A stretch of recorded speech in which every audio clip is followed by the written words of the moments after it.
So you never know what's going to happen out here. Not the biggest field of cars, but they're usually pretty competitive. Here we go. Green flag is out. We're underway. Down into turn number 1. It'll be Nate Powers leading the way. Oh, we got a couple cars in trouble. Cody Thomas gets turned. Dakota. 6 spots. He's trying to pull a Todd Root and go from back. Dakota nearly just turned around by Powers between 3 and 4. As he didn't get hit once, he got hit twice. Side by side for the top spot as he's side by side again off at 2. And he just went from the rear of the field to the front in a lap, 2.5 laps. Well, Dakota goes south as he goes on the back straightaway, and now it's going to be Banofsky leading as we've got 3 laps in.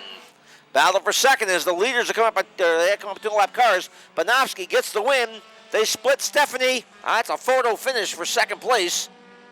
No, I came to find out the timing was off a little bit, and I figured I'd let Nate run it because he's let me run his car, and I guess it's running pretty good.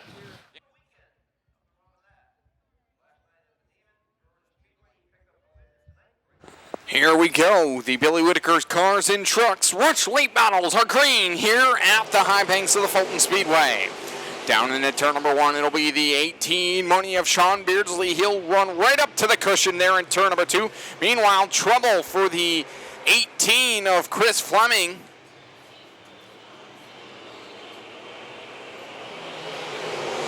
As he's off the racetrack, not sure what happened there. A tough break for Chris as his own car is busted, won't be ready until the end of June. That's back out and catches up. Yeah, it looked like he washed up the speedway. Meanwhile, down into turn number 1 they go. It'll be the 2 of Kingsley looking to the inside, the 18 money of Sean Beardsley. Down the backstretch, new leader, we got the Mongoose on the prowl. That's A.J. Kingsley in the 2. Lap number 5, A.J. Kingsley takes the lead, but can he hang on to it? Down across the line, battle for the number 2-3 spot. EMV Energy Kings Landscaping, number 2 of A.J. Kingsley, back to victory lane. Second at the line, Cook has got a best run, but Beardsley holds him off for second. Put your hands together for A.J. Kingsley.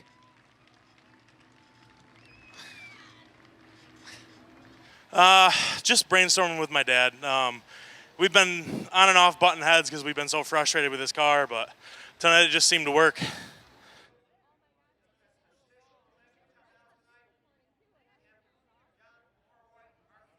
The Tracy World Equipment Big Block Modifieds are green here at the high banks here on Syracuse Haulers Night at the races. Let's see how this plays out. Will it be a surprise or will it be a familiar face in victory lane in 35 laps? Make it 34.5 laps. Down the back straightaway, the 2 front row managers to go side by side. Off the turns they come. The leader of lap number 1 at the line is going to be the 25H of Heil. 3 and 4, and Matt Holsizer now on the back bumpers. They work it into 1. Side by side for the top spot. Oh, they make contact off of 2. Holsizer way off the gas. Broken front end down the backstretch. Yellow flag will come out. Saturday night home here at the Fulton Speedway. Billy Whitaker on the restart, trying to go from 3rd to 1st. Billy the Kid got the guns out, sun's out. Oh, Larry White's got the guns out too. He's up to 5th. White on the charge, as is Whitaker. Whitaker's Bicknell chassis to the bottom. At the line, Billy the Kid leads lap number 9. So Whitaker leads it. Bowman trying to come right back. He'll get a run off at turn 2. Not enough. Whitaker keeps the lead down the backstretch. Because here comes lightning. It's about to strike off of turn 2. New leader down the backstretch, Larry White. Here in lap number 19, Larry White goes to the top side of the racetrack. Max McLaughlin trying to move up through. At the line on lap number 19, Larry White leads it. So White leads the way here. He'll take the lead. Checker flag out for Larry White. He's your winner. Coming home second is the 109 of Billy Whitaker. Ladies and gentlemen, he climbs out of the race car. Give it up for Lightning Larry White.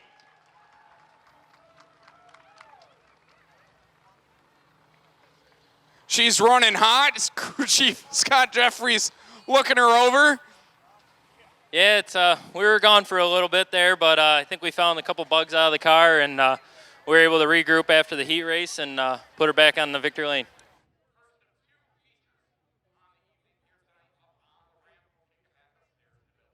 25 laps, feature number 1 of 2 for the SUNY Canton Sportsman. Green flag as they work it down into turn number 1 for the first time here in this 25-lap feature event. It'll be the 48 machine leading it down the back stretch. 3-car battle for the lead. It's going to be Tyler Trump leading it at the line. So Trump back to the top spot. Joey Bonagario slides it in there. Lost a little ground there in the middle of the corner. And there goes the 14 of Pitcher. Pitcher now to the 2 spot. He's side by side with the 9X for the lead now into turn number 4. Jeremy Pitcher trying to get back to where he's so familiar running at the front of the field. It was a dead heat at the line as the 9X maintained the advantage.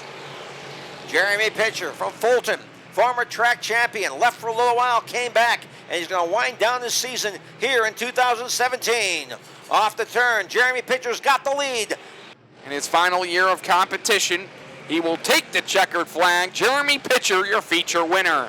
Todd Root comes home second. Yeah, the car was really good. This team tap out Troyer car was flawless. The key is getting as many spots as you can early. I mean, it's tough sailing out there, but not many cautions, and I was thankful for that. Patiently waiting, the field sees the green run away with feature number 2.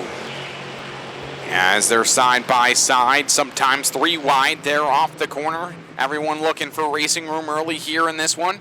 Continues to work it through the corners and off of turn number 4. It'll be the 24K of Nick Kraus leading the way. So Kraus leads the opening lap. Alan Fink looks to the inside. Not enough there off of turn 2. Oh, Ron Davis way up the off of 4.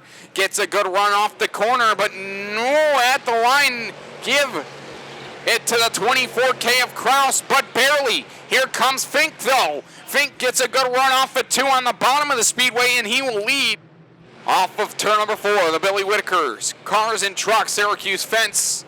Number 8, Alan Fink's magical season continues. He finds himself in victory lane. In the heat race, Todd Root drove by me like I was tied to a tree, and I scratched my head, and I asked Mike what we should do, and he just looked at me, and I don't know. Then during that, about 10 laps to go in that first Sportsman race, I changed some gears and changed the shock, and it paid off.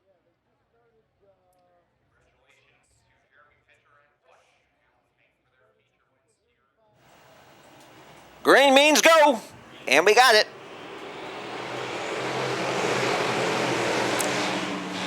Colby Herzog, Matt Becker in the front row. Colby gets the jump. And meanwhile, Matt Becker, fan turn racer, battling Colby for the lead. He took off turn 2 down low. It stuck for him. He built up a lot of advantage down the back straightaway, but then Colby came right back at him. This is a good one. It is. We got a good one, fans, here in our first of 2 Novice Sportsman feature events. Matt was a longtime fan. He also helped out the crews of Dorian Woodon and leading a couple laps tonight. That's a heck of a run for a driver with 3 weeks experience. Colby Herzog with the win. Becker comes home second. Green is out. Final 15-lapper of the night is underway. It's going to be Tom Mackey leading the opening lap. Strickler in the 2 spot. It's going to be Gage in 3rd. As Robert Gage. Remember, folks, these are novices. They don't have a lot of experience. Mackey in front. Now here goes Strickler. Here comes Rogers in the 5. Yep, they're gaggle of race cars. This is like the Mod Light feature last week at Brewerton. Yeah, and this track, again, is we say it week in and week out, but it still remains to be the same. All right, Juno to the outside. Going to be 5 laps to go this time around. Tom Juno's getting the hang of this thing. Uh-oh. Oh, no. If he can just hit his marks coming off of turn number 4. So Tom Juno comes away with win number 2 on the year. Rachel Zacharias, Jake Pettit. Number 3 of Colby Herzog pulls himself out of the race car. Give it up for the big cheese, Colby Herzog. The rooftop 2-step victory lane here in the Novice Sportsman. Believe it or not, I won this for my dad. He's been in the hospital since last Thursday, fighting for his life right now. So we're just keeping prayers coming. He's starting to get better, so we're praying for the best, but it's just great.